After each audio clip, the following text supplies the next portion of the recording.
আজকে আমি এখানে তৈরি করছি চানা মশলা। প্রথমে সাদা তেল দিয়ে দেবো। তেলটা আমি গরম হতে দেবো। এখানে পনির নিয়ে নিয়েছি। পনির গুলোকে প্রথমে একটু ভেজে নেব।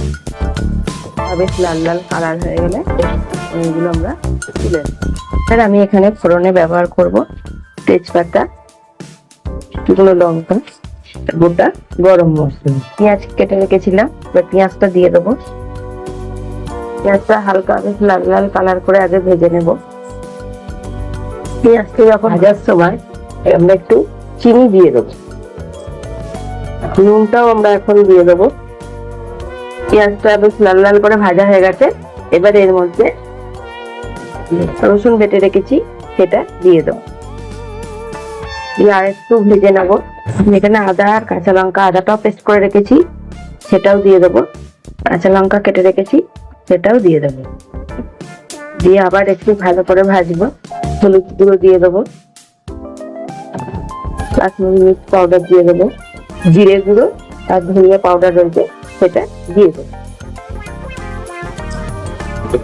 ভালো করে মশলাটা মিশিয়ে নেবো। টমেটো সস ব্যবহার করছি। মশলাটা আমাদের হয়ে গেছে, তেল ছেড়ে দিয়েছে। ছোলা, কাবলি ছোলা, নুন আর হলুদ দিয়ে সিদ্ধ করে রেখেছিলাম, সেটা এবার দিয়ে দেবো। এটাকে ভালো করে আর একটু মিশিয়ে নেবো। আমি ভেজেতে জল দিয়ে দেবো।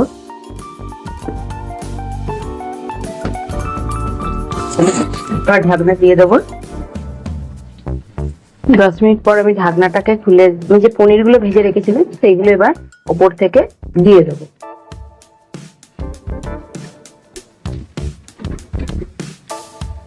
আবার ঢাকনাটা দিয়ে দেবো।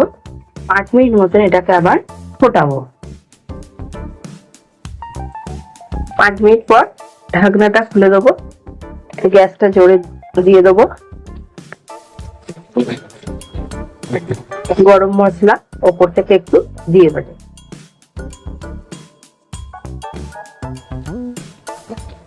রেডি হয়ে গেছে আমাদের চানা মশলা।